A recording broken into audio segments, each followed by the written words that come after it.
మా ప్రియ పరలోకపు తండ్రి, మీకు వేలాది కృతజ్ఞతాస్తుతులు స్తోత్రములు చెల్లించుకుంటున్నాం ప్రభు. నాయన సర్వోన్నతుడివి, సర్వశక్తిమంతుడివి, కృపా జాలి కనికరము దయగలిగిన దేవుడివి నా ప్రభా. మమ్మల్ని సజీవులకు వచ్చి ప్రభా, ఈ పొద్దున జామ కాలము నా ప్రభా నాయన నీ వాకు స్వరము మాకు వినిపించిన విధానం కొరకు నీకు స్తోత్రములు చెల్లిస్తున్నాం. మరొక్కసారి అయ్యా మా అందరితో మీరు మాట్లాడమని అడుగుచున్నాం అయ్యా.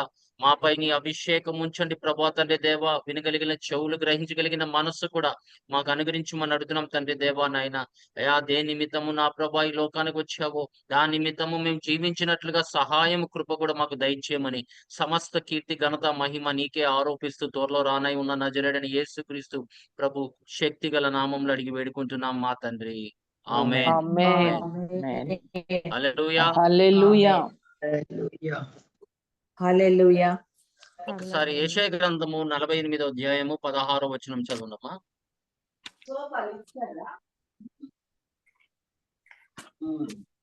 యెషయా గ్రంథము 48వ అధ్యాయము 16. ఆది నుండి నేను రహస్యం వచ్చాను సిస్టర్ గారు. చదవండి. రహస్యముగా మాట్లాడిన వాడను కాను. అది పుట్టిన కాలము మొదలుకొని నేను అక్కడనున్నవాడను. ఇప్పుడు ప్రభువు యెహోవాయు ఆయన ఆత్మయు నన్ను పంపెను. ఆమేన్. ఆమేన్. హల్లెలూయా. హల్లెలూయా. మీరు గమనించారా? ఇక్కడ మన ప్రభువైన యేసుక్రీస్తు ఆయన మాట్లాడుతున్నాడు. ఎందుకనగా దేవుడి యొక్క ప్రవక్తల్లో క్రీస్తు ఆత్మ పాత నిబంధనలో ఆయన ప్రవచనలు మాట్లాడేవాడంట. ఆయన ఏం చెప్తున్నాడు ఒకసారి చదవనమ్మా. మరి ఆది నుండి నేను రహస్యముగా మాట్లాడిన వాడు కాను. అది పుట్టిన కాలము మొదలుకొని నేను అక్కడనున్నవాడను. ఇప్పుడు ప్రభువు యెహోవాయు ఆయన ఆత్మయు నన్ను పంపెను. ఇప్పుడు ఎవరు పంపించారంట ఆయన్ని? యెహోవా దేవుడు తర్వాత పరిశుద్ధాత్మ ద్వారా ఆయన పంపబడి ఉన్నాడు అని దేవుడు వాక్యం చెప్తుంది. ఎందుకంటే మీరు పాత నిబంధనలు చూసినట్లయితే ప్రతి ప్రవచన ఆయన పుట్టిన కాడి నుండి గాని, మరణం నుండి గాని, తిరిగి రావటం వలన గాని, నువ్వు ఏ ప్రవచన చూసినా మన ప్రభు అయిన యేసుక్రీస్తు గురించే చెప్తూ ఉంటారు. ఎందుకంటే క్రీస్తు ఆత్మ ప్రవక్తల్లో ఉంది కాబట్టి. పేతురు రాసిన మొదటి పత్రిక 1వ అధ్యాయము 10వ వచనం చూడండి. 10, 11. మీకు కలుగు ఆ కృపను గూర్చిన ప్రవచించిన ప్రవక్తలు ఈ రక్షణ గూర్చి పరిశీలించుచు తమ యందున్న క్రీస్తు ఆత్మ, క్రీస్తు విషయమైన శ్రమలను గూర్చి, వాటి తరువాత కలుగబోవు మహిమను గూర్చి ముందుగా సాక్ష్యం ఇచ్చినప్పుడు ఆ ఆత్మ ఏ కాలమును ఎట్టి కాలమును సూచించుచున్నవో దాన్ని విచారించి పరిశోధించిరి. ఆమేన్. ఆమేన్. ప్రభు నామానికి మహిమ కలుగును గాక. ఆ యొక్క ఆత్మ అంటే క్రీస్తు ఆత్మ వాళ్ళ యొక్క ప్రవక్తల ద్వారా ఆయన ఏం చేశాడంటే ఆయన ప్రవచించాడు. అందుకే మీరు గమనించండి, అసలు ప్రభు మాటలు నా దేవా నా చెయ్యి నువ్వు ఎందుకు విడిచితివి అన్నాడు. కానీ దావీదు కాదు చెప్తుంది, క్రీస్తు ఆత్మ దావీదు ద్వారా ఆయన మాట్లాడిస్తున్నాడు. మీరు గమనించాలి, కొన్ని మాటలు దేవుడు తన ప్రవక్తల ద్వారా మాట్లాడినప్పుడు ఆ మాటలు ఏంటంటే దేవుడే ప్రత్యేకంగా మాట్లాడుతున్నాడు. ఆయన ప్రవక్తల ద్వారా ఆయనే మాట్లాడుతున్నాడు. ఆయన నోరుని వాడుకొని మాట్లాడుతున్నాడు. అందుకే దేవుని సంగమా ఇక్కడ మనం జాగ్రత్త చూసినట్లయితే ఆయన ఎవరు పంపించారంట?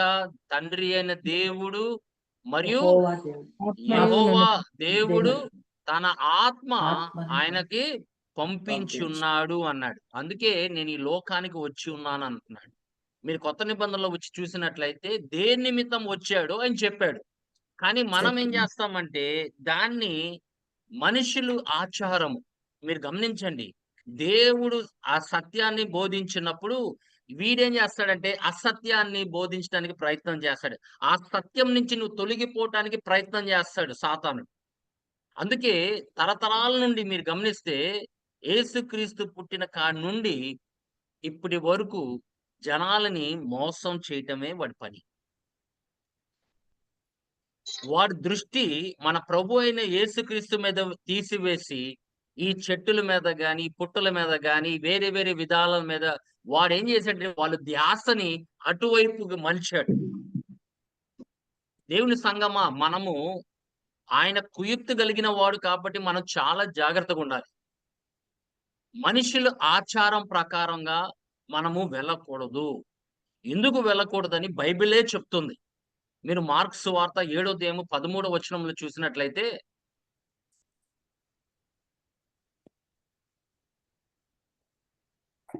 మార్కు సువార్త 7వ అధ్యాయము 13వ వచనం చూడమ్మా. మీరు నియమించిన మీ పారంపర్య ఆచారము వలన దేవుని వాక్యమును నిర్దుకము చేయుదురు. ఇప్పుడు ఇటువంటి దేవుని వాక్యానికి ఒక చోటలో పని చేయకపోవటం కారణం ఏంటంటే, లేకపోతే దానికి విలువ లేకపోవటం కారణం ఏంటంటే, మనుషులు ఆచారం వలన. మీరు చూడండి, సంఘాల్లో ఆచారముగా ఆళ్ళు నడిచే విధంగా వాళ్ళు సంఘాలు ఉంటే గనక ఏమవుతుందంటే, దేవుని యొక్క ఒక వాక్యము అక్కడ పని చేయదు. ఎందుకంటే దేవుని యొక్క వాక్యము అక్కడ ఉండాలంటే పరిశుద్ధాత్మ దేవుడు ఉండాలి.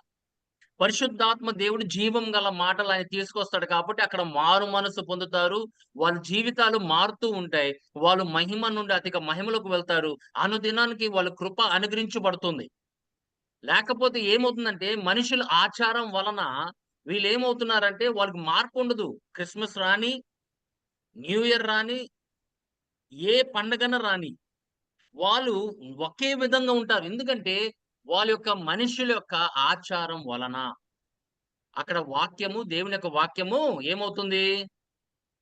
నిరర్థకం అవుతుంది. నిరంతకము చేదురు అవుతుంది. అంటున్నాడు. అంటే దేవుడు మాటలకు వెలువెవరు? మనుషులు పరపర మా తండ్రి ఏం చేశాడు? నేను కూడా అదే చెయ్యాలి. పారంపర్యాచారము వలన. మా తండ్రి, తల్లి ఏం చేశారు? నేను కూడా అదే చెయ్యాలి. తరతరాల నుంచి వస్తుంది. ఇది తరతరాల నుంచి వస్తుంది. ఏం వస్తుంది? బైబిల్ చెప్తుందా అది వస్తుందని? లేదు, చెప్పట్లా. లేదు. అప్పుడు దేవుడి వాక్యం అక్కడ ఎలా పనిచేస్తుంది? ఎలా మారు మనసు కలుగుతారు? ఎలా జీవిస్తారు దేవుడి వాక్యం లేకుండా? ఎందుకంటే మనిషి ఆచారం మీరు గమనించండి. వాళ్ళు వాళ్ళు పండగకెళ్తారు. పండగ అనుభవిస్తారు. మళ్ళీ మామూలే మళ్ళీ అన్నీ. నూతన సంవత్సరం వస్తది. మారు మనసు పొందరు. ఏమవ్వరు. మళ్ళీ మామూలే. ఎందుకంటే మనుషుల ఆచారము. కానీ ప్రభు దేనికి వచ్చాడో దాని నిమిత్తము మనం జీవించలేకపోతున్నాం. మన సంఘాలు ఎలాగ జీవించాలంటే, దేని నిమిత్తం వచ్చాడో ఆ కారణాన్ని బట్టి మనం జీవించాలి తప్ప, దేని నిమిత్తం వచ్చాడు, దేని నుంచి మనల్ని స్వతంత్రం చేయడానికి వచ్చాడు, దేని నుంచి మనల్ని విమోచించడానికి వచ్చాడు, దేని నుంచి ఆయన మనల్ని నిజంగా ఆత్మనిచ్చి మమ్మల్ని నడిపించడానికి వచ్చాడో, దాని విధంగా మనం నడవకుండా, మన ఆచారాల మీద మనం ఆధారపడతాం. కొత్త బట్టలేయడం తప్పు కాదు. సెలబ్రేట్ చేయడం తప్పు కాదు. ఏ విధంగా నువ్వు సెలబ్రేట్ చేస్తున్నావు? ఏ విధంగా సెలబ్రేట్ చేస్తున్నావు? వాడి దినాన్న సంఘాల్లో ఉన్న వారిని కూడా మోసగించడానికి ప్రయత్నం చేస్తున్నాడు. మనుషులు తరతరాల నుంచి మోసిపోతున్నారు.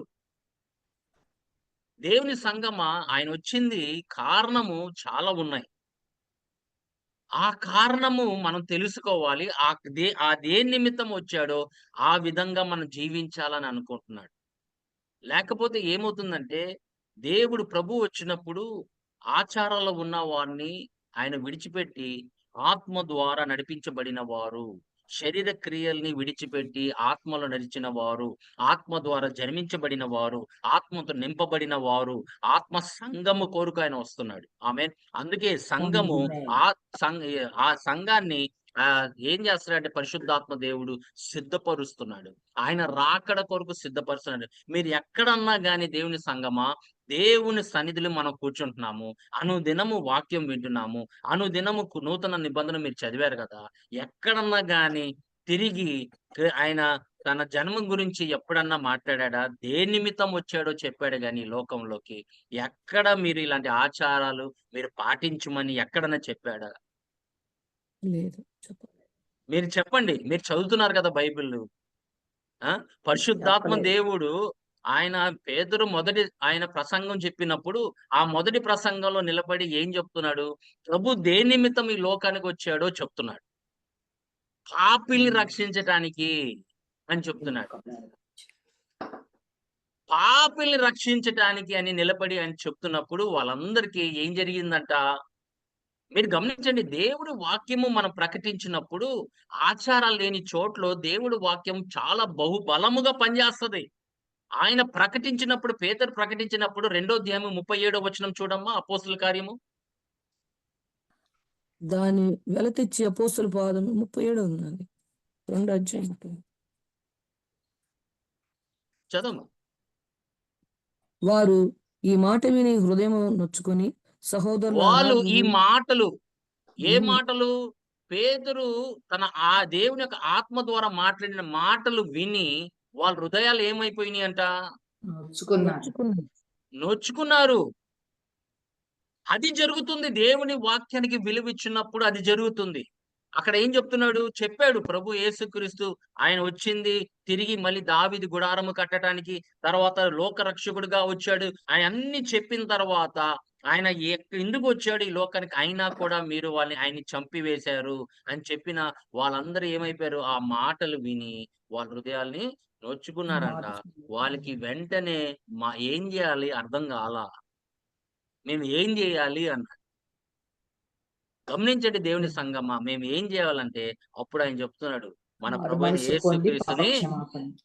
పాప క్షమాపణ నిమిత్తము మీరు మారు బాప్తిజము మనసు పొందండి. మారు మనసు పొంది బాప్తిస్మం తీసుకుంటాం. ఆయన నామంలో మీరు బాప్తిజం బాప్తిస్మం పొందుకొని తీసుకుంటాం. మీరు ఆత్మని పొందుకొడి అన్నాడు. ఆత్మ అన్న పరిశుద్ధాత్మని వరము వరం మీరు పొందుకుంటారు అని చెప్తున్నాడు. దేవుడి నామానికి మహిమ కలుగును గాక. ఎక్కడన్నా గాని పౌలు గారు గాని, పేతురు గాని, సంఘము గాని ఎక్కడన్నా గాని ఆచార ప్రకారం నడిచినట్లుగా కనపడుతుందమ్మా? లేదు. వాళ్ళు వచ్చింది మన ప్రభువైన యేసుక్రీస్తు దేని నిమిత్తము ఆయన వచ్చాడని వాళ్ళు ప్రకటించారు.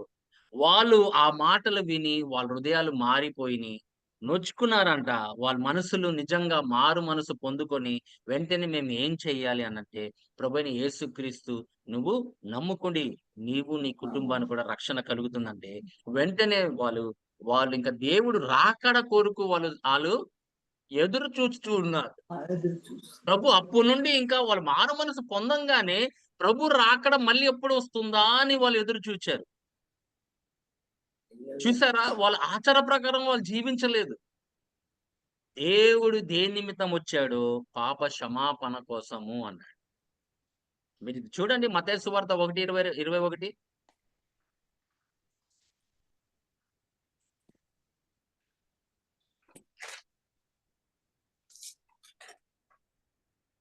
ఆమె ఒక కుమారుని కనును, తన ప్రజలను వారి పాపముల నుండి ఆయనే రక్షించును కనుక ఆమె ఆయనకు యేసు అని పేరు పెట్టదు. ఆమేన్. తన ప్రజల్ని ఆయనే రక్షించును. దేని నుంచి రక్షిస్తాడంట? వాళ్ళ యొక్క పాపముల పాపాల నుండి. నుండి. పాపముల నుండి రక్షిస్తాడు. ఆమేన్ హల్లెలూయా. దీని నిమిత్తము హల్లెలూయా. దేవుని కుమారుడు ప్రత్యక్షమయ్యాడంట. పాపాల్ని తీసివేయుటకై అన్నాడు. ఆమేన్ హల్లెలూయా. మనం ఇంకా పాపంలోనే ఉన్నామా? ఆచారంలోనే ఉన్నామా? ఆయన వస్తున్నాడంట. ఇంకా మనము లోకం వైపు చూసుకుంటూ లోకము ఆనందించినట్టు మనం ఆనందిస్తున్నాం. లోకం జీవించినట్లుగా మనం జీవిస్తున్నాం తప్ప, మన ప్రభువైన యేసుక్రీస్తు మనల్ని రక్షించాడని శిలువ మీద చనిపోయాడు. ఇది సమాప్తమైంది. ఇప్పుడు మీరు రక్షించబడాలని ఆయన ఆశిస్తుంటే, మనం రక్షణ పొందుకొని ఆయన రాకడ కొరకు సిద్ధపరచాలని ఆయన చూస్తుంటే, మనం ఇంకా ఆచారాల్లోనే ఉండి ఆయన అలా క్రిస్మస్ అంటే నిజమైన క్రిస్మస్ అంటే ఆయన వచ్చిన విధానము మనం తెలుసుకొని దాని ప్రకారం జీవించడమే క్రిస్మస్. ఆయనకెంతో ఆనందము. నేను దేని నిమిత్తం వచ్చానో నా కుమారులు, కుమార్తెలు ఆ విధంగానే జీవిస్తున్నారని ఆయనకి ఎంత ఆనందం ఉంటుంది చెప్పండి. మనము పాపం లేకుండా జీవించగలిగితే గనక ఆయనకి ఎంత ఆనందంగా ఉంటుంది. దాని నిమిత్తమే కదా ఈ లోకానికి వచ్చాడు. పాపాల్ని తీసివేయటానికే కదా. ఆ! యోహాను రాసిన మొదటి పత్రిక 3వ అధ్యాయం 9వ వచనం చూడండి ఏం చెప్తున్నాడు. మన పాపములను మనం ఒప్పుకొనిన యెడల ఆయన నమ్మదగిన వాడును నీతిమంతుడు గనుక 3:9 అమ్మా. 3:9. దేవుని మూలముగా పుట్టిన వానిలో దేవుడి మూలంగా పుట్టినవాడు ప్రతి వానిలో వానిలో ఆయన ఆయన బీజము నిలుచును బీజము గనుక నిలుచును. వాడు పాపము చేయడు. పుట్టినవాడు ఆయన బీజము కలిగి ఉంటాడంట.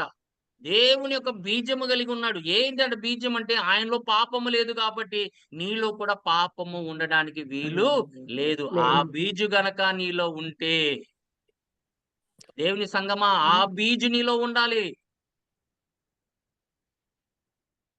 ఆయన ఎలాగ ఉన్నాడో పవిత్రగా, మనం కూడా ఈ లోకంలో పవిత్రగా ఉండాలని ఆశిస్తున్నాడు. మీరు గమనించండి దేవుని సంగమా, మనం జీవించే విధానం వేరే, మనకి తరతరాల నుంచి మనకి ఆచార ప్రకారం నేర్పించింది వేరే. నేను నమ్ముచున్నాను చివరి సంఘము మొదటి సంఘం ఎలా ఉందో అలాగే ఉంటుంది. దాంట్లో హల్లెలూయా. కొంతమందే ఉంటారు. ఎవరంటే పాపము లేకుండా జీవించేవారు, ఆయన రాకడ కొరకు ఎదురు చూచేవారు, ఆయన మహిమ కొరకు ఎదురు చూచేవారు, ఆయన ఎక్కడ ఉన్నాడో నేను కూడా అక్కడే ఉండాలని జీవించేవారు. దేవుని సంగమా, ఆ విధంగా నువ్వు జీవించాలని దేవుడు కోరుచున్నాడు. అప్పుడు ఆయనకి ఆనందం. నేను ఈ లోకానికి వచ్చాను, ఏమేన్, దాని నిమిత్తమే వాళ్ళు జీవిస్తున్నారు తప్ప, మళ్ళీ ఏం చేస్తున్నాం మనము, ఆయన మళ్ళీ ఆ యొక్క క్రేడ్లలో పెట్టేసి, ఆ చిన్న బాల యేసుని పెట్టేసి అక్కడ అందరిని పిలిచి, యేసు జన్మించాడు, యేసు జన్మించాడు, యేసు పుట్టినరోజు, యేసు పుట్టినరోజు అంటున్నాం. అసలు యేసు దేనికి పుట్టాడో నువ్వు ప్రజలకు చెప్తున్నావా? అసలు ఈ లోకానికి ఎందుకు వచ్చాడో చెప్తున్నామా? అది కదా ఆయనకు కావాల్సింది. ఆది యందు వాక్యం ఉండెను అంటున్నాడు. ఆయన ఆది యందు ఉన్నాడు దేవుడితో. అయితే ఆయన 2000 సంవత్సరాలేనా? కాదు కదా. శరీరధారి అయి వచ్చి 2000 సంవత్సరం అయింది. ఆయన శరీరం ధరించుకొని 2000 సంవత్సరాలు అయింది తప్ప, ఆయన నిత్యుడికి తండ్రి అని చెప్తున్నాడు యెషయా.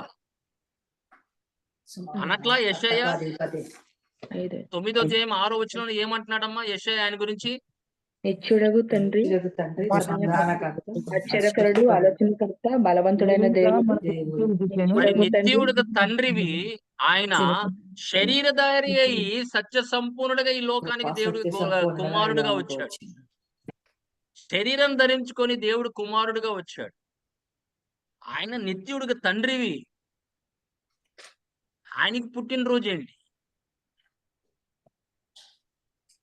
చెప్పండి? ఈ లోకానికి వచ్చింది 2000 సంవత్సరం, అది కూడా శరీరములో వచ్చాడు. అందుకే తిమోతికి రాసిన పత్రికలో, తిమోతి చదవండమ్మా ఒకసారి. తిమోతికి రాసిన మొదటి పత్రిక 3వ అధ్యాయము 16వ వచనం చూడమ్మా.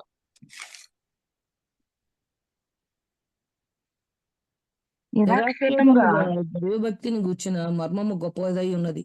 ఆయన శశీరుడు ప్రత్యక్షమాయను, ఆయన శశీరుడుగా ప్రత్యక్షమాయను. ఆత్మ విషయమున నీతిపరుడును తీర్పు పొందెను, దేవదూతలకు కనపడెను, రక్షకుడని జననములో ప్రకటింపబడెను, లోకమందు నమ్మబడెను, ఆరోహణుడై తేజోమయుడాయను. ఆమేన్. ఈ లోకానికి వచ్చాడు, దూతలు చూశారు, మనుషులు నమ్మారు, ఆయన తిరిగి వెళ్ళిపోయాడు అంటున్నాడు. ఆయన చేసిన పని వెళ్ళిపోయాడు. ఇప్పుడు ఆయన శిష్యులకి ఏమి ఇచ్చాడో, ఏం బోధించమన్నాడో శిష్యులు కూడా అదే బోధించారు.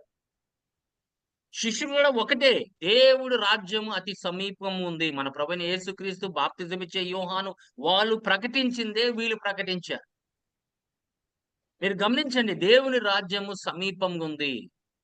ఆ రాజ్యంలో మీరు రావాలంటే మీరు మారు మనసు పొందాలి.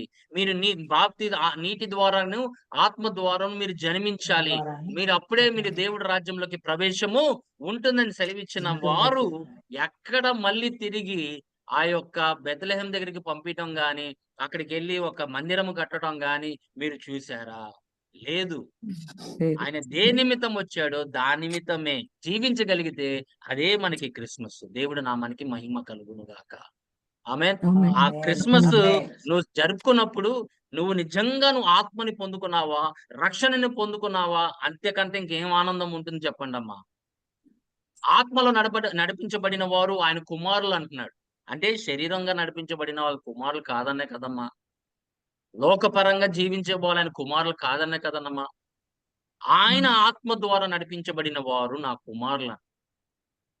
ఆత్మ వారేమో నిన్ను మార్చడానికి ప్రయత్నం చేస్తున్నాడు.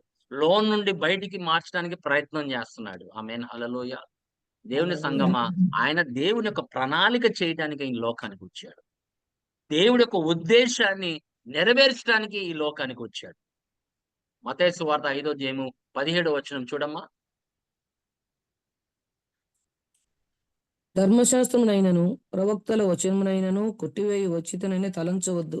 నెరవేర్చుటకే గాని కొట్టివేయుటకు నేను రాలేదు. ఆమేన్. చూసారా? దేనికి వచ్చాడు? ధర్మశాస్త్రాన్ని నెరవేర్చడానికి వచ్చాను అంటున్నాడు. అది కొట్టివేయడానికి నేను రాలేదంటున్నాడు. తండ్రి పంపించింది దేనికంటే, ఆత్మ పంపించింది దేనికంటే ఆయన్ని నెరవేర్చడానికి. ఎందుకంటే ఏ మానవుడు నెరవేర్చలేడిని దేవుడే నెరవేర్చగలగాని దేవుడే వచ్చాడు. దేవుడే శరీరధారి అయి సంపూర్ణుడిగా ఈ లోకానికి వచ్చి ఆయన నెరవేర్చినది ఆయన నీకు తెలియపరుస్తున్నాడు. ఆమేన్. హల్లెలూయా. లూకా సువార్త 4వ అధ్యాయము 18 నుండి 21 వరకు చదవం. ప్రభువు ఆత్మ నా మీద ఉన్నది, బీదలకు సువార్త ప్రకటించుటకై ఆయన నన్ను అభిషేకించెను. చెరలోనున్న వారికి విడుదలను, గుడ్డి వారికి చూపును కలుగునని ప్రకటించుటకును, నలిగిన వారిని విడిపించుటకును, ప్రభువు హితవస్త్రమును ప్రకటించుటకును ఆయన నన్ను పంపియున్నాడు. దేనికి పంపించాడు? ఆయన నన్ను పంపించి ఉన్నాడు అన్నాడు. దేనికి పంపించాడు చెప్తున్నాడు కారణము. యెహోవా ఆత్మ నా మీద ఉందని అంటున్నాడు. పేదలకి సువార్త ప్రకటించడానికి మరియు చెరసాల్లో ఉన్న వాళ్ళని విడిపించడానికి అంటున్నాడు. గుడ్డి వారికి చూపును, గుడ్డి వారికి చూపు ఇవ్వటానికి. చాలా మంది చూస్తారు కానీ వాళ్ళు నిజంగా ఆత్మలు చూడలేకపోతున్నారు. వాళ్ళకి సత్యం గ్రహించలేకపోతున్నారు. ఎందుకంటే వాళ్ళు గుడ్డివారుగా ఉన్నారు. ఈ లోక సంబంధమైన దేవత వాడిని గుడ్డివాడిగా చేసింది. ఆ సత్యంని గ్రహించలేకపోతున్నారు. కారణం ఏంటంటే వాడు గుడ్డివాడు. ఆ గుడ్డితనాన్ని తీసివేయడానికి వచ్చాడు. అయినా కూడా మనం ఏం చేస్తున్నామంటే గుడ్డివారుగానే నడుస్తున్నాం. లోకంతో పాటు గుడ్డివారుగానే నడుస్తున్నాం. ఆయన హితవత్సరాన్ని ప్రకటించడానికి వచ్చాను అంటున్నాడు. హితవత్సరం అంటే ఏం తెలుసమ్మా? జూబిలీని ప్రకటించడానికి వచ్చాను అంటున్నాడు. జూబిలీ అంటే ఏంటంటే ప్రతి 50 సంవత్సరాలకి మనుషులకి ఎవరెవరు ఏం తీసుకున్నారో వాళ్ళు దాన్ని తిరిగి ఇవ్వాలి. తిరిగి ఇవ్వకపోతే గనక వాళ్ళు బంధించబడతారు. ఇప్పుడు నేను మీ దగ్గర డబ్బులు తీసుకున్నాను అనుకోండి, పాత నిబంధన ప్రకారం నేను కట్టలేకపోయాను. మా తండ్రి కట్టలేకపోయాడు. అప్పుడు మీరు ఏం చేస్తారంటే నన్ను వచ్చి తీసుకొని మీ ఇంట్లో పని చేయడానికి మీరు తీసుకుని వెళ్ళిపోయేవారు. ఎప్పుడు నాకు విడుదల కలుగుతుందంటే హితవత్సరాన్ని ప్రకటించినప్పుడు నాకు స్వతంత్రం వస్తుంది. ఆ హితవత్సరం ప్రకటించాలంటే, లేకపోతే ఒక ప్రధాన యాజకుడు, మీరు గమనించండి, ఒక ప్రధాన యాజకుడు చనిగిపోతే గనక ఇక్కడ 2 విధాలు ఉన్నాయి. ఒకటేమో నేను అప్పు తీసుకొని నేను వచ్చి మీ ఇంట్లో పని చేయాలి. మీ ఇంట్లో వచ్చి పని చేయాలి. బానిసగా నేను బ్రతకాలి. ఆ హితవత్సరం వరకు, లేకపోతే మా తండ్రి వచ్చి ఆ యొక్క చెల్లించే వరకు నేను బానిసగానే బ్రతకాలి. గమనించండి, మనమందరం పాపంలోనే బ్రతికి ఉన్నాము. బానిసలు బ్రతుకుతూ ఉంటున్నాము. మనము రక్షకుడు కొరకు ఎదురు చూచుచున్నాము. ఎప్పుడు వచ్చి హితవత్సరాన్ని ప్రకటిస్తాడేమో అని ఎదురు చూచే వారు కొరకు ఆయన వచ్చాడు. బంధకాల్లో ఉన్న వారిని, చెరసాల్లో ఉన్న వారిని. అందుకే దేవుని సంగమా, సంఖ్యాకాండము 35వ అధ్యాయము 11 నుండి 15 వరకు చదివితే దేవుడు మోషేకి ఆజ్ఞాపించాడు. 35:11 నుండి 15 వరకు. ఆశ్రయపురముగా ఉండుటకు మీరు పురములను ఏంటమ్మా? ఏర్పరచుకొనవలెను. ఏం పట్టణం అది? ఆశ్రయపురము. ఆశ్రయపురముగా ఉండుటకు మీరు పురములను ఏర్పరచుకొనవలెను. పొరపాటున ఒకని చంపిన వాడు వాటిలోనికి పారిపోవచ్చు. తీర్పు పొందుటకై నరహంతకుడు సమాజము ఎదుట నిలుచు వరకు వాడు మరణశిక్ష నొందకూడదు. కనుక ప్రతి హత్య చేయువాడు రాకుండా అవి మీకు ఆశ్రయపురములుగా ఉండును. మీరు ఇయ్యవలసిన ఆ పురములలో 6 ఆశ్రయపురములు ఉండవలెను. వాటిలో యొర్దాను ఇద్దరిని 3 పురములను ఇయ్యవలెను. కానాను దేశములో 3 పురములను ఇయ్యవలెను. అవి మీకు ఆశ్రయపురములుగా ఉండవలెను. పొరపాటున ఒకని చంపిన ఎవడైనను వాటిలోనికి పారిపోవునట్లు ఆ ఆ పురములు ఇశ్రాయేలులకు పరదేశులకును మీ మధ్య నివసించు వారికి ఆసనమై ఉండును. ఒకడు చచ్చునట్లు వానికి ఇనుప ఆయుధముతో కొట్టువాడు నరహంతకుడు. ఆ నరహంతునికి నిశ్చయముగా మరణశిక్ష విధింపవలెను. ఒకడు చచ్చునట్లు మరి ఒకడు రాతితో వాణ్ణి కొట్టగా దెబ్బతిని వాడు చనిపోయిన యెడల కొట్టినవాడు నరహంతుడగును. ఆ నరహంతకుడు నిశ్చయముగా మరణశిక్ష నొందును. దేవుడి నామానికి మహిమ కలుగును గాక. మీరు గమనించండి, ఇక్కడ హత్య చేసిన వాడు ఆ ఆశ్రయపురంలోకి వెళ్ళిపోయి ఆయన అక్కడ దాక్కుంటే గనక ఆయనకి ఆశ్రయం కలుగుతుంది. ఆయన అక్కడికి వచ్చి చంపటానికి ఎవరికి వీలు లేదు. ఆయన ఎప్పుడు వరకు అక్కడ ఉండాలంటే తీర్పు ప్రధాన తీర్చాలి. యాజకుడు చనిపోతే గనక ఆయనకి విడుదల కలుగుతుంది. లేకపోతే అప్పటి వరకు ఏం చేయాలి ఆయన? అక్కడే ఉండాలి, అక్కడే తినాలి, అక్కడే త్రాగాలి, అక్కడే జీవించాలి. ఆయన బయటికి రావడానికి వీలు లేదు. అక్కడే ఆయన చనిపోవాలి కూడా. కానీ ప్రధాన యాజకుడు చనిపోతే కనుక ఆయనకి స్వతంత్రం కలుగుతుంది. గమనించండి దేవుని సంగమా. దేవుడు ఆయన మన ప్రధాన యాజకుడై ఉన్నాడు. మన ప్రభు అయిన యేసుక్రీస్తు చనిపోయిన దినాన మనందరికీ స్వతంత్రం వచ్చింది. బానిసలు బ్రతికిన వారు మనం అందరము ఇప్పుడు స్వతంత్రులుగా చేశాడు. అందుకోసం దేవుడు ఆత్మ ఎక్కడ ఉంటుందో అక్కడ స్వతంత్రం ఉంటుంది అని చెప్పాడు. దేవుడి నామానికి మహిమ కలుగును గాక. గమనించండి దేవుని సంగమా, దేని నిమిత్తం వచ్చాడు? నువ్వు స్వతంత్రంలో జీవిస్తున్నావా, ఇంకా బంధకంలో ఉంటావా? అదే గనక స్వతంత్రంలో ఉంటే నువ్వు నిజమైన క్రిస్మస్ పండుగని నువ్వు చేసుకున్నట్లకి. లేకపోతే మనుషులు ఆచార ప్రకారంగా నువ్వు క్రిస్మస్ ని నువ్వు చేసుకుంటున్నట్లకి. గమనించండి దేవుని సంగమా, క్రిస్మస్ వస్తాయి, క్రిస్మస్ పోతాయి. రేపు అయిపోతుంది, రేపు పొద్దున ఎల్లుండి పొద్దునకి అయిపోతుంది క్రిస్మస్. కానీ నీ జీవితం ఎలా ఉంది? ప్రభు దేని నిమిత్తం వచ్చాడు? దాని నిమిత్తం నువ్వు జీవించగలుగుతున్నావా? ఆమేన్, హల్లెలూయా. ఆయన దేవుడు ని తెలియపరచడానికి వచ్చాడు. తండ్రి దేవుడు తెలియపరచడానికి వచ్చాడు. ఆమేన్, హల్లెలూయా. అందుకే హల్లెలూయా. యోహాను సువార్త 14వ అధ్యాయం 19వ వచనంలో ప్రభు చెప్తున్న మాట చూడండి.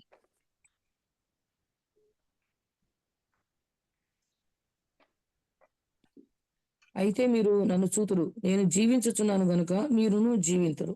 నేను నా తండ్రి యందును మీరు నా యందును నేను మీ యందును ఉన్నామని ఆ దినమున మీరు ఎరుగుదురు. ఆమేన్. 14, 19 9 సారీ 9. యేసు పిలుపు, నేనింతకాలము మీ యొద్ద ఉండినను నీవు నన్ను ఎరుగవా?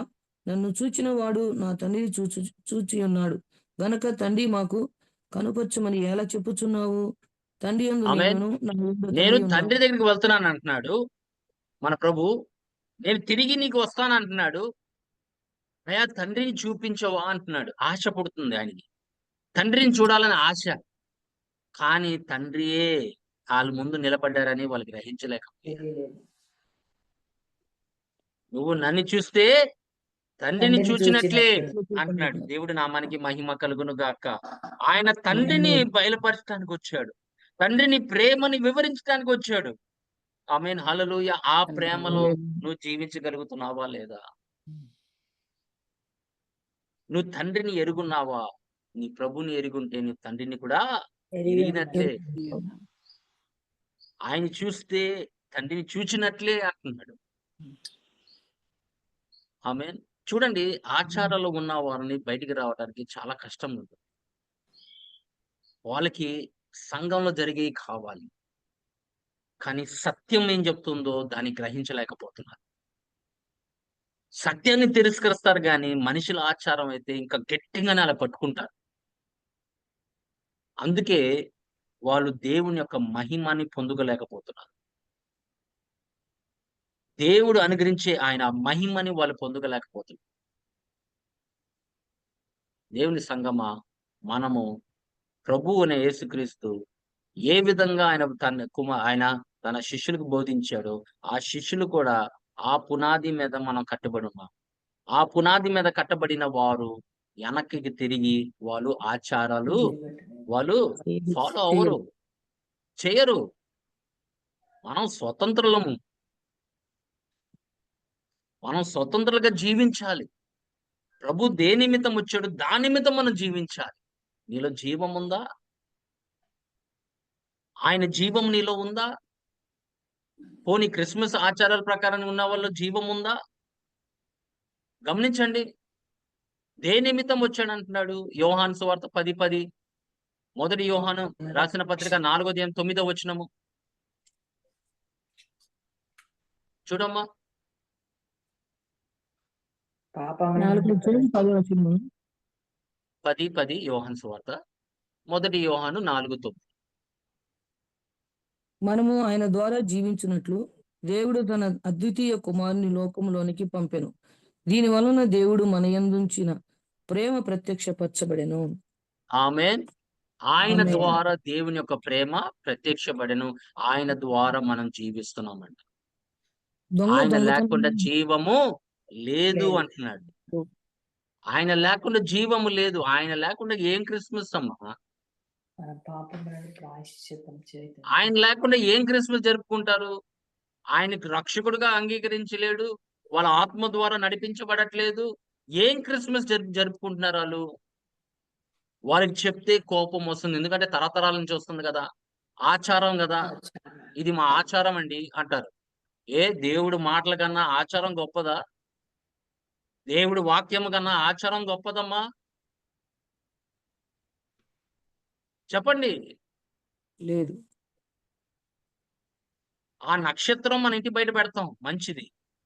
కానీ నువ్వు నక్షత్రంగా జీవిస్తున్నావా? ఇక్కడ యేసు పుట్టాడని నక్షత్రం పెడుతున్నావు ఇంట్లో. కానీ బయటికి వెళ్ళినప్పుడు నువ్వు ఆ నక్షత్రం వెలుగును ఇతరులకు చూపించగలుగుతున్నామా? నక్షత్రము వెలుగు ఎక్కడి నుంచి వస్తుంది నీకు తెలుసా? ఎక్కడి నుంచి వస్తుందమ్మా? నక్షత్రానికి వెలుగు ఎక్కడి నుంచి వస్తుంది? సూర్యుని నుంచి గ్రహించినటువంటి కదా. అవును. మరి నీతి సూర్యుడు నువ్వు కలిగి ఉన్నప్పుడు మరి నువ్వు కూడా ప్రకాశింపు అవ్వాలి కదా. నీతి సూర్యుని ఆచరిస్తున్నావు, నీతి సూర్యుని వెంబడిస్తున్నావు. మరి ఆ సూర్యుని కాంతి నీలో ఉంటే కనుక కదా ఈ లోకానికి నువ్వు వెలుగుగా ఉండగలవు. లోకానికి వెలుగుగా ఉండాలంటే మనం అనేక మందిని నీతిమంతుల్ని నీతిమంతులకు తీసుకురావాలి. మనం నీతిమంతులు అవడమే కాదు, వేరే వాళ్ళని కూడా నీతిమంతులుగా తీర్చబడడానికి మనం సహాయం చేయాలి. అదేగా దానియేలు గ్రంథం 12:3 చెప్తున్నాడు. బుద్ధిమంతులైతే ఏం చెప్తున్నాడమ్మా దానియేలు? బుద్ధిమంతులైతే ఆకాశ మండలంలోని జ్యోతులను పోలిన వారే ప్రకాశించెదరు. నక్షత్రంలో వాళ్ళు అనేక మందిని నీతి మార్గంలో నడిపించే వాళ్ళే నక్షత్రాలు అంటున్నాడు. నిరంతరం ప్రకాశిస్తారు. వాళ్ళు నిరంతరం ఇప్పుడే కాదు తర్వాత కూడా ప్రకాశిస్తారు. మీరు చూసారా? చీకట్లో ఉన్న వాళ్ళకి వెలుగు చూపించడమే మన పని. అదే వాక్యం చేసే పని. వాక్యం వెలుగై ఉన్నది. నీలో వాక్యం ఉంటే నీలో వెలుగు ఉంటుంది. ఆ వెలుగైన వాక్యం నీలో ఉన్నప్పుడు ఆచారాలు ఉన్న వారిని, చీకట్లో ఉన్న వాళ్ళని, బంధకాల్లో ఉన్న వారిని వాళ్ళందరికీ విడిపించడానికే ప్రభు వచ్చినట్లుగా నిన్ను కూడా ఆయన వాడుకుంటాడు. నేను నా తండ్రి నన్ను పంపించినట్లుగా నేను మిమ్మల్ని పంపిస్తున్నాను అన్నాడు. చూసారా? తండ్రి ఆయన ఎలా పంపించాడో ఆయన మనల్ని పంపిస్తున్నాడండి ఇప్పుడు లోకాల్లోకి. వెళ్ళి నా యొక్క వెలుగుని మీరు ప్రకాశింపు చేయుడి అన్నాడు.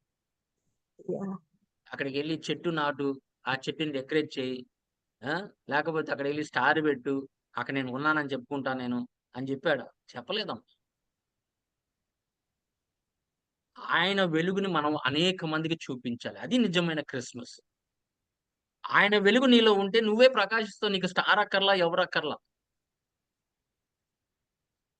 నీవే ఒక గొప్ప స్టార్ అయి ఉండాలి ఆయన కొరకు. ఆయన వెలుగు అనేక మందికి ప్రకాశం. అందుకోసమే నేను ఆయన తండ్రి జీవంని ఆయన తెలియపరచడానికి వచ్చాడు. దేవుడి యొక్క ప్రేమని తెలియపరచడానికి వచ్చాడు. తండ్రిలో జీవం ఉంది. ఆయన వెంబడించనని తెలియపరచడానికి వచ్చాడు. పాపం నుండి మీరు విమోచించబడ్డానికి ఆయన తెలియపరచడానికి వచ్చాడు. మనం బంధకాల్లో ఉన్నాము. నేను చెరసాల్లో నుంచి బయటికి తీసుకురావడానికి ఆయన వచ్చాడని చెప్తున్నాడు. ఆయన హితవత్సరాన్ని ప్రకటించడానికి వచ్చానని చెప్తున్నాడు. దేని నిమిత్తం వచ్చాడో దాని నిమిత్తం మనం జీవించకుండా మనం మనుషుల్ని ఆచరిస్తే ఏంటమ్మా లాభం? ఏంటమ్మా లాభము? సరే ఆచారంలో చనిపోతాము. తర్వాత ఏంటి? నీకు ఆచారమే గొప్ప అయితే ఆచారంలో చనిపోతాం. అందుకోసం పరిశీలి సదుకలతో అదే చెప్తున్నాడమ్మా, వాళ్ళ ఆచార ప్రకారం నడిపించేవారు. అందుకే వాళ్ళని చూసినప్పుడు ఆయనకు చాలా కోపం వచ్చేది.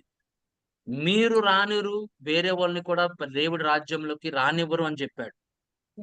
మీరు లోనికి రానిరు, ప్రవేశించరు, వేరే వాళ్ళని కూడా ప్రవేశించే వాళ్ళు వాళ్ళు ఆపేస్తూ ఉంటారు.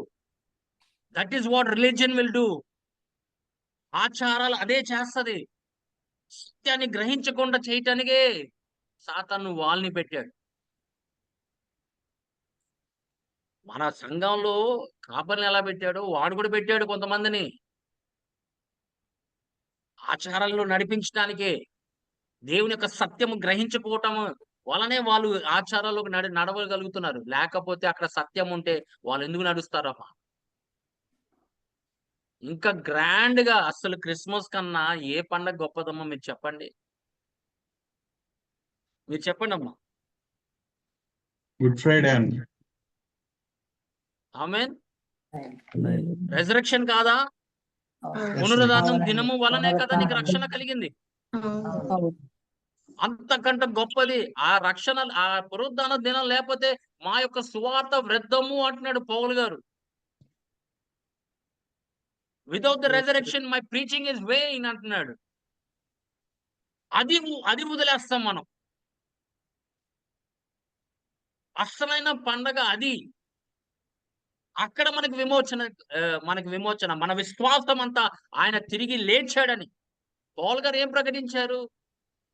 I preach the resurrected Christ అంటున్నాడు. ఐ ప్రీచ్ క్రైస్ట్ క్రూసిఫైడ్ అంటున్నాడు. He is not preaching about Christ's birth. He is preaching about what the reason Christ came for. అది మిస్ అవుతుంది సంఘం. అంతే తప్ప మనం ఇంకా ఆచారాలను ఉండిపోతే మన ఆచార ప్రకారంగానే దేవుడి మాటలకు అక్కడ విలువ ఉండదు. మనం స్వతంత్రంగా ఉండలేము. ఆ సంఘాలు చూడండి, మీరు గమనించండి. నేను చెప్పిన మాట కాదమ్మా, మీరు ఒకసారి కూర్చొని ఆలోచించండి. మీరు ఏ సంఘం అని తీసుకోండి. కొన్ని సంఘాలైతే కనీసం ఆ స్టార్ కాదు కదా, చెట్టు కాదు కదా, అట్లా ఆడి ఎవడమ్మా శాంటా ఎవడం? వాడు ఎక్కడి నుంచి వచ్చాడు మీకు తెలుసా? వాడిని పుట్టించింది ఎవరో తెలుసా మీకు? వాడు నిమ్రోడ్ కాలం నుండి వస్తున్నాడు వాడు. మీరు జాగ్రత్త చూసుకుంటూ వస్తే, అందుకోసం బాబిలోన్ గురించి ఆయన దేవుడికి అసలు ఎందుకంటే మొత్తం అక్కడి నుంచే పుట్టుకొచ్చింది. ఆచారాలు ఏంటి, సాతాన్ క్రియలు ఏంటి, వాళ్ళు నేర్చుకొని అసలు టవర్ ఆఫ్ బాబెల్ ఎందుకు కట్టారో మీకు తెలుసా?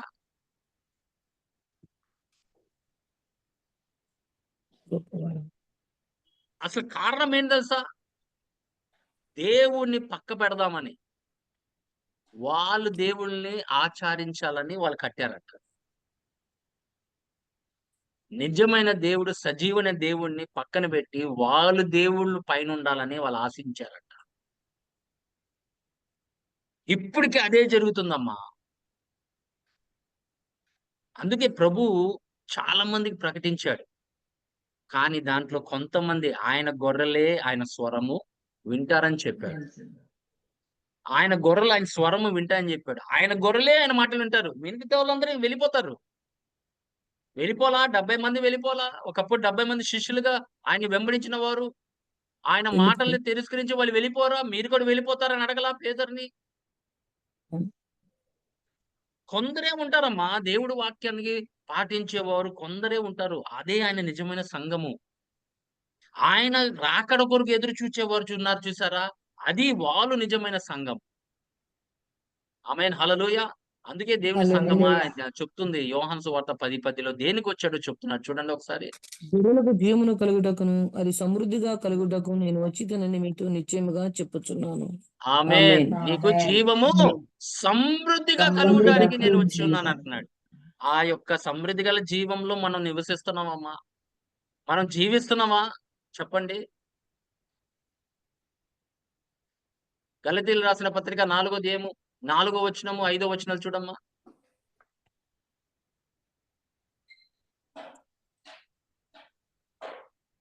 అయితే కాలము పరిపూర్ణమైనప్పుడు దేవుడు తన కుమారుని పంపెను. ఆయన స్త్రీయందు పుట్టి మనము దత్తపుత్రులము కావాలనని ధర్మశాస్త్రముకు లోబడి ఉన్న వారిని విమోచించుటకై ధర్మశాస్త్రముకు లోబడిన వాడాయను.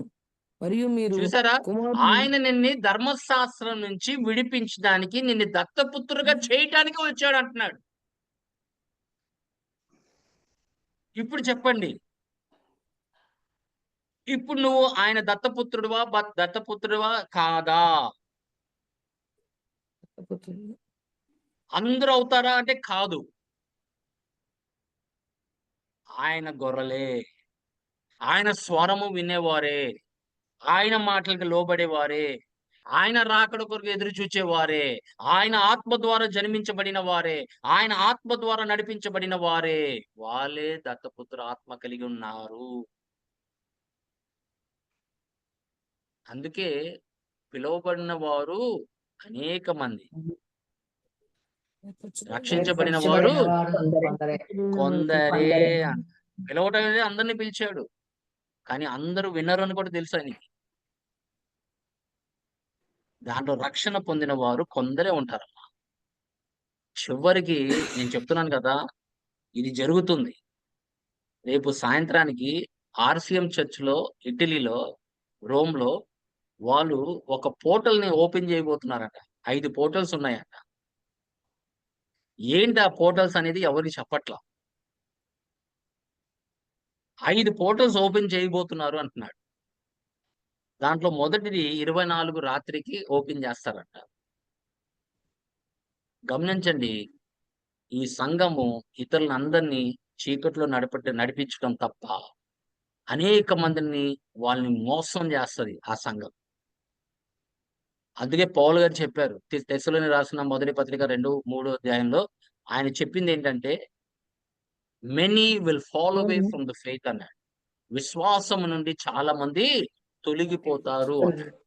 ఏలయనగా మా బోధ కపటమైనది కాదు, అపవిత్రమైనది కాదు, మోసయుక్తమైనది కాదు గాని సువార్తను మాకు అప్పగించుటకు యోగ్యులమని దేవుని వల్ల ఎంచబడిన వారమై మనుషులను సంతోషపెట్టువారము కాక మన హృదయములను చూసారా, పరీక్షించి వాళ్ళు గ్రహించు- మనుషుల్ని సంతోషం పెట్టేవారు కారు శిష్యులు.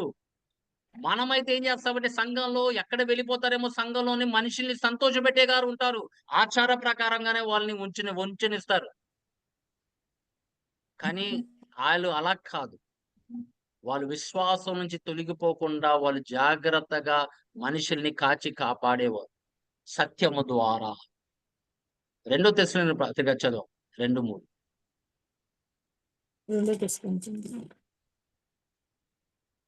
మొదట భ్రష్టత్వం సంభవించి నాశనపుత్రుడు పాపపురుషుడు బయలుపడితేనే గాని ఆ దినము రాదు. ఏ దినం ఏది రాదు? దేవుడు- ఆయన రాకడ నాశనం ఆయన రాకడ ఆమేన్. గమనించండి దేవుని సంగమా, the following of the faith, the son of man will not be revealed, the son of perdition will not be revealed unless the following of the faith will happen అన్నాడు. ముందు విశ్వాస భ్రష్టులు అవుతారు. ముందు వాళ్ళందరూ బయటపడతారు. మీరే చూస్తారు, ఆ దినాల్లో ఉన్నాం, చాలా దగ్గరలో ఉన్నాం, చాలా చాలా దగ్గరలో ఉన్నాం. దేవుని సంగమా, మనం ఎక్స్మిస్ అంటున్నాం, అది ఎక్స్మిస్ కాదు, క్రిస్మస్. క్రీస్తుని తీసేసి ఎక్స్ని పెట్టాడు. మీకు తెలుసా, ఇలాన్ మస్క్ కంపెనీ పేరు ఏం తెలుసా? ట్విట్టర్ పేరు. ఇది వరకు ట్విట్టర్ నుండి, ఇప్పుడు ఏంటమ్మా ఎవరికైనా తెలుసా? తెలియదండి. ఎక్స్. ఎక్స్ దేనికి సాదృశ్యం అంటే డేంజర్ కి. ఎక్స్ అనేది దేనికంటే వాడికి, దుష్టుడికి. మీరు జాగ్రత్తగా గమనించండి. ప్రతిదీ మీరు గమనిస్తే దేవుడి వాక్యము, దేవుడి ఆత్మ ద్వారా మీరు గ్రహించగలరు. ఏం జరుగుతుంది ఈ లోకంలో మీరు గ్రహించగలరు. వాడు మొన్న బయటికొచ్చినప్పుడు వాడు క్రీస్తు విరోధికి పనిచేస్తున్నాడు వాడు. He is a tool of the anti Christ of Satan. చాలా మందికి తెలీదది. చాలా మందికి తెలుసు కూడా. అందుకే యూరోపియన్ కంట్రీస్‌ని లేకపోతే చైనాలో వీళ్ళన్నిట్లో వాడి కార్లు అక్కడ అమ్మబడట్లా.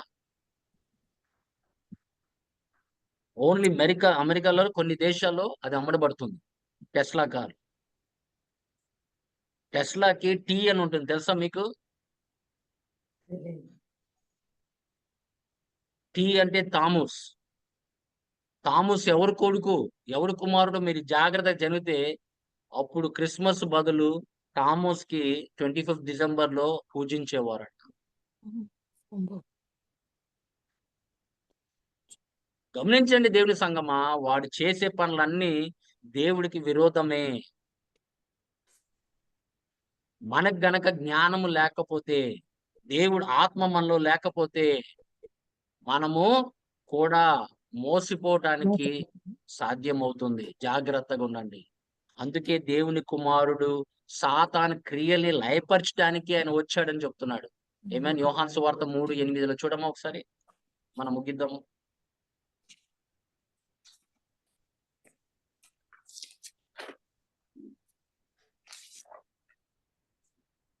గాలి తనకి ఇష్టమైన చోటున విసరును. ఉమ్. అదే అన్న, నీవు దాని శబ్దం 3:8 అమ్మా. మొదటి యోహాను పత్రిక 3వ అధ్యాయము 8వ వచనం. సారీ అమ్మా, యోహాను సువార్త అని చెప్పానా? అపవాది మొదటి నుండి పాపము చేయుచున్నాడు గనక పాపము చేయువాడు అపవాది సంబంధి. అపవాది యొక్క క్రియలను లయపరచుటకే దేవుని కుమారుడు ప్రత్యక్షమాయెను. ఆమేన్. ఆడి క్రియల్ని లయపరచడానికే దేవుడి కృప. ఆయన ప్రత్యక్షమయ్యాడంట. మరణ బలము కలిగిన వాడిని జయించడానికి ఆయన వచ్చాడు. దేవుని సంగమా, అదే 4వ అధ్యాయం చూడమ్మా ఒకసారి. అదే గ్రంథంలో 4వ అధ్యాయము 14 వచనము. తండ్రి కుమారుని మరియు తండ్రి తన కుమారుని లోకరక్షకుడుగా ఉండుటకు పంపి ఉండుట మేము చూచి సాక్ష్యమిచ్చుచున్నాము. ఆమేన్. దేనికి పంపించాడమ్మా ఈ లోకానికి? రక్షకుడుగా పంపించాడు. రక్షకుడుగా దీన్ని రక్షించడానికి, పాపం నుండి రక్షించడానికి, సాతాను క్రియల నుంచి రక్షించడానికి, మనుషుల ఆచారం నుంచి రక్షించడానికి, బంధకంలో నుంచి రక్షించడానికి, వెలుగులోకి నడిపించడానికి నిన్ను ఆయన పంపించున్నాడు అంటున్నాడు. ఆమేన్. హల్లెలూయా. ప్రభు నామానికి మహిమ కలుగును గాక. నువ్వు గనక నేను గనక అదే విధంగా పాత నిబంధన ఆయన ఆ కొత్త సంఘంలో వాళ్ళు జీవించినట్లు మన ప్రభు రాకడ కొరికే జీవించగలిగితే అది చాలమ్మా మనకి. ఆ ఎత్తుబడే గుంపులో ఉండాలని మన ప్రయత్నం అంతా. ఆమేన్. హల్లెలూయా. మనుషులు ఆచారం కాదు. అది నిజమైన క్రిస్మస్. ఆమేన్. నీలో దేవుడు ప్రభు ఉన్నాడు. ఆయన వెలుగు నీలో ఉంది. ఆయన వాక్యం నీలో ఉంది. నువ్వు స్వతంత్రంలో నడుస్తున్నావు. మళ్ళీ బానిసలోకి వెళ్ళమాక. మళ్ళీ తిరిగి మనిషి ఆచారంలో నడమాక. ఆమేన్. హల్లెలూయా. ఫిలిప్పీయులకు రాసిన పత్రిక 3వ అధ్యాయము 13వ వచనము. ఫిలిప్పీయులకు రాసిన పత్రిక 3వ అధ్యాయము 13వ వచనం చూడమ్మా. తీతుకు రాసిన పత్రిక 2వ అధ్యాయము 13వ వచనం. పిలుపు 3:13 సహోదరులారా, నేను ఇదివరకే పట్టుకొని ఉన్నానని కొనను. అయితే ఒకటి చేయుచున్నాను, వెనుక ఉన్నవి మరిచి ముందున్న వాటి కొరకై వెనక ఉన్న వాటిని మరిచి ఏం చేస్తున్నాడమ్మా పౌలు గారు? ముందున్న వాటికై ముందు ఉన్న వాటిని ఆయన దానికోసం ఎదురు చూచుచున్నాడంట. ముందు ఏముందమ్మా?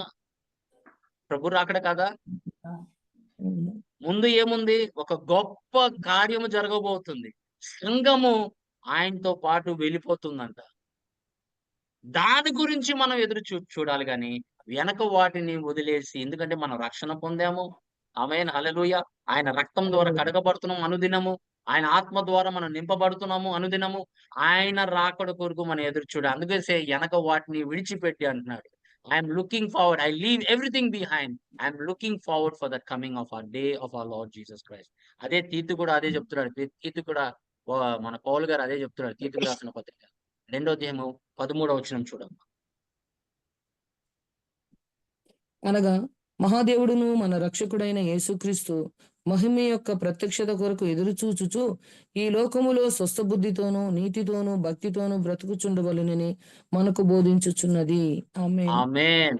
ఏం ఆమేన్. కలగాలంటమ్మా? నీతి, నీతి, భక్తితోనూ భక్తి, నీతితోనూ స్వస్థ నీతి, బుద్ధితోనూ స్వస్థ నీతితోనూ బుద్ధి కలిగి భక్తితోనూ మనము ఆయన నీతితోనూ రాకడ కొరకు ఎదురు ఎదురు చూచుకుంటూ చూచుచున్నాము. జీవించాలంట. ఆమేన్. హల్లెలూయా. ఆమేన్. మళ్ళీ తిరిగి ఆమేన్. ఆచారంలో పడడానికి వీలు లేదు. నిన్ను తిరిగి మళ్ళీ లోకాల్లోకి పడడానికి వీలు లేదు. నువ్వు రక్షణ పొందుకున్నావు.